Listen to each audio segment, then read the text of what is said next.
दोस्तों, आज हम क्लास 10th का फर्स्ट चैप्टर हिस्ट्री का पढ़ने जा रहे हैं। यूरोप में राष्ट्रवाद। यूरोप में राष्ट्रवाद पढ़ने से पहले हम राष्ट्रवाद होता क्या है ये जान लेते हैं। राष्ट्रवाद कहते किसे हैं? यानी कि राष्ट्रवाद एक भावना है। राष्ट्रवाद अपने राष्ट्र के प्रति प्रेम है। राष्ट्रवाद अपने राष्ट्र के भौगोलिक, सांस्कृतिक और समाज में रहने वाले लोगों में प्रेम और एकता की भावना है, जिससे हम क्या कहते हैं? राष्ट्रवाद कहते हैं। अब हम पढ़ते हैं उदारवाद। उदारवाद वो विचारधारा है जिसके अंतर्गत मनुष्य को विवेकशील प्राणी मानते हुए सामाजिक संस्थाओं के मनुष्य। चलिए, एग्ज़ाम के पॉइंट ऑफ व्यू से ये सबसे इम्पोर्टेंट टॉपिक है। जुलाई 1830 ईस्वी की क्रांति, यानी कि चार्ल्स टेंथ एक निरंकुश एवं प्रतिक्रियावादी शासक था। इसने फ्रांस में उभरे रही राष्ट्रीयता तथा जनतंत्रवादी भावनाओं को दबाने का कार्य किया और उसके द्वारा प्रतिक्रियावादी पोलिगनिक को प्रधानमंत्री बनाया गया। पोलिगनिक ने समान नागरिक संहिता के स्थान पर शक्तिशाली अभिजात वर्ग की स्थापना किया और इस कदम की उदारवादियों ने चुनौती तथा क्रांति का विरोध षड्यंत्र समझा। प्रतिनिधि सदन के पोलिगनिक का विरोध गहरा असंतोष प्रकट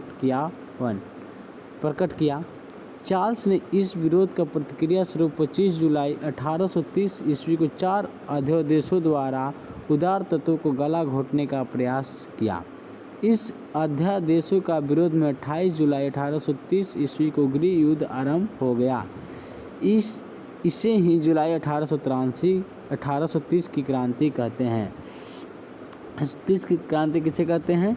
यानी कि अध्यादेशों के विरुद्ध 28 जुलाई 1830 ईस्वी को गृह युद्ध आरंभ हो गया, जिसे जुलाई 1830 ईस्वी की क्रांति कहते हैं।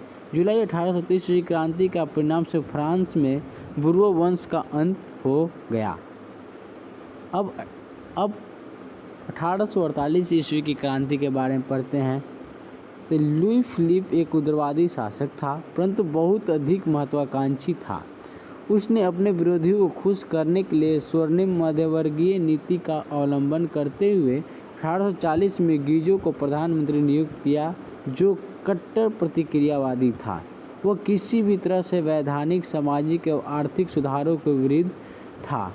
लुई फिलिप ने पूंजीपति वर्ग के अपने साथ रखना पसंद किया, जिसे शासन के कार्यों में कोई रुचि नहीं था और जो अल्पमत में भी था, उसके पास किसी भी तरह का सुधारात्मक कार्यक्रम नहीं था। उसके शासनकाल में देश में भुखमरी एवं बेरोजगारी व्याप्त होने लगी, जिसके कारण 1848 की क्रांति के मनुष्यों की सूझबूझ और सामूहिक प्रयास का परिणाम समझा जाता है।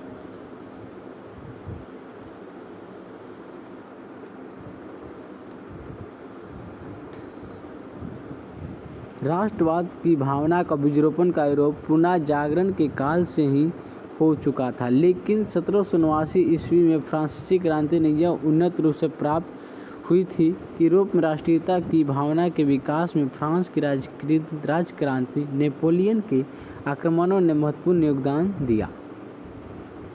सन 1815 ईस्वी के वियना सम्मेलन के मेजबानी ऑस्ट्रेलिया के चांसलर मेटरनिख ने किया। इस सम्मेलन में ब्रिटेन, रूस, फ्रांस और ऑस्ट्रिया जैसी यूरोपीय शक्तियों ने मिलकर ऐसी व्यवस्था की जिसका मुख्य उद्देश्य यूरोप क्रांति कब हुई? भुखमरी की वजह से बेरोजगारी आने लगे। क्या होता? उसी को हम क्या कहते हैं? 1848 की क्रांति कहते हैं। ये किसके शासनकाल में था? लुई फिलिप के शासनकाल में हुआ था। ये कब हुआ था? 1848 ईस्वी में हुआ था। 1848 इसको क्या कहते हैं? भुखमरी और बेरोजगारी क्रांति कहते हैं। इटली का एकीकरण एक इतालवी भाषा में इल रेसिरिज्मे कहते हैं 19वीं सदी में इटली में एक राजनीतिक और सामाजिक अभियान शुरू हुआ जिसने इटली प्रायद्वीप के विभिन्न राज्यों को संगठित करके एक इतालवी राष्ट्र बना दिया। इसे इटली एकीकरण कहा गया है। इटली का एकीकरण सन 1815 ईस्वी में इटली पर नेपोलियन बोनापार्ट के राज के अंत पर होने वाले वियना सम्मेलन के साथ आरंभ हुआ और 1870 में राजा विक्टोरिया इमैनुएल सेनाओं द्वारा रोम पर कब्जा होने तक चला। चलिए इटली के एकीकरण के इम्पोर्टेंट पॉइंट देख लेते हैं। इटली के एकीकरण में सबसे बड़ा बाधक ऑस्ट्रिया था। इटली के एकीकरण में सबसे बड़ा बाधक कौन सा था? ऑस्ट्रिया था। सार्डिनिया पिंडामेंट राज्य ने इटली के एकीकरण में अगुवाई की। काउंट काबूर इटली की समस्या की अंतर्राष्ट्रीय समस्या बना दिया। काउंट काबूर जो था इटली की समस्या क्या बना दिया? अंतर्राष्ट्रीय समस्या बना दिया। इटली के एकीकरण का श्रेय मेजनी, काउंट काबूर और गैरीबाल्डी को दिया जाता है। इटली का एकीकरण का श्रेय किसे दिया जाता है? मेजनी, काउंट काबूर और गैरीबाल्डी को दिया जाता है।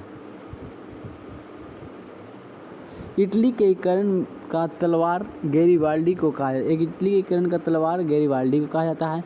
यंग इटली की स्थापना 1831 ईस्वी में जोसेफ मेजनी ने की थी। गैरीबाल्डी ने लाल कुर्ती नाम से सेना का संगठन किया था। कार्बोनेरी सोसाइटी का संस्थापक ग्रेविटी था। इटली के एकीकरण की शुरुआत लोम्बार्डी और सार्डिनिया के राज्यों को मिलने से हुई। इटली देश का जन्म 2 अप्रैल 1860 ईस्वी से माना जाता है। इटली देश का जन्म 2 अप्रैल 1860 ईस्वी को माना जाता है। रोम को संयुक्त इटली की राजधानी 1871 ईस्वी में घोषित किया गया था।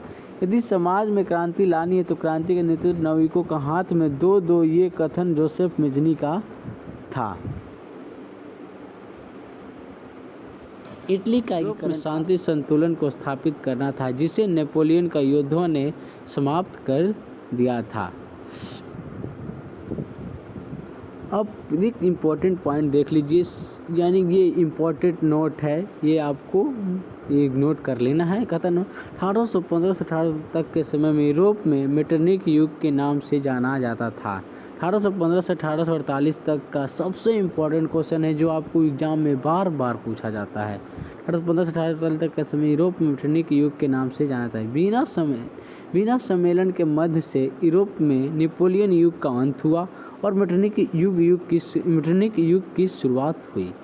फ्रांस में वीना व्यवस्था के तहत क्रांति के पहले की व्यवस्था को स्थापित करने के लिए यूरो राजवंश को पुनर्स्थापित किया गया। एकीकरण 1871 ईस्वी में काउंट काबूर ने इटली का एकीकरण 1871 ईस्वी में काउंट काबूर ने किया। इटली की एकता का जन्मदाता नेपोलियन था।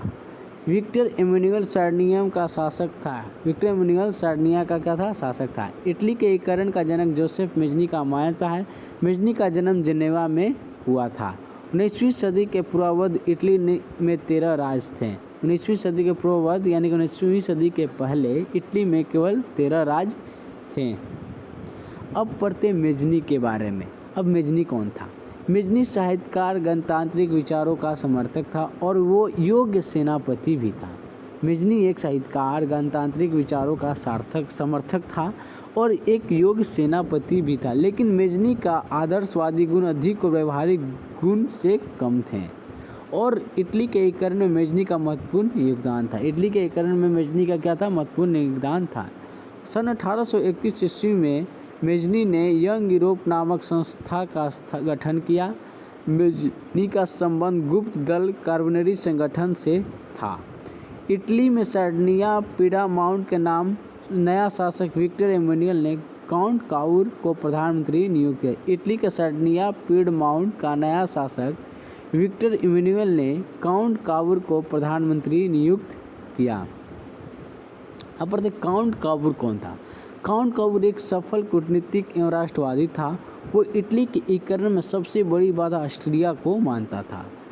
काउंट काबूर क्या था? एक सफल कूटनीतिक एवं राष्ट्रवादी था। ये इटली के एकीकरण में सबसे बड़ी बाधा किसे मानता था? ऑस्ट्रिया को मानता था। काउंट काबूर पीडमाउंट के शासक विक्टर इमैनुएल द्वितीय का प्रमुख मंत्री था। वह न तो क्रांतिकारी था और न ही डेमोक्रेट था। वह एक अच्छा कूटनीतिक था। वह न तो क्या था? न तो क्रांतिकारी था, न ही उस देश का वासी था। वो एक क्या था? अच्छा कूटनीतिक था।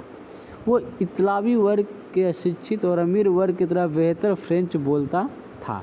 उसने इटली में विभिन्न क्षेत्रों को एकत्रित करने वाले आंदोलन का नेतृत्व किया और उसने सार्डिनिया पीडामाउंट की फ्रांस से संधि करवाई, जिससे 1859 ईस्वी में सार्डिनिया पीडामाउंट ऑस्ट्रिया वालों से हराने में कामयाब हुआ। इटली के एकीकरण की वजह से उसने सार्डिनिया पीडामाउंट के साथ लगे दक्षिणी राज्यों का फतह करने के लिए गैरिबल्डी को प्रेरित किया।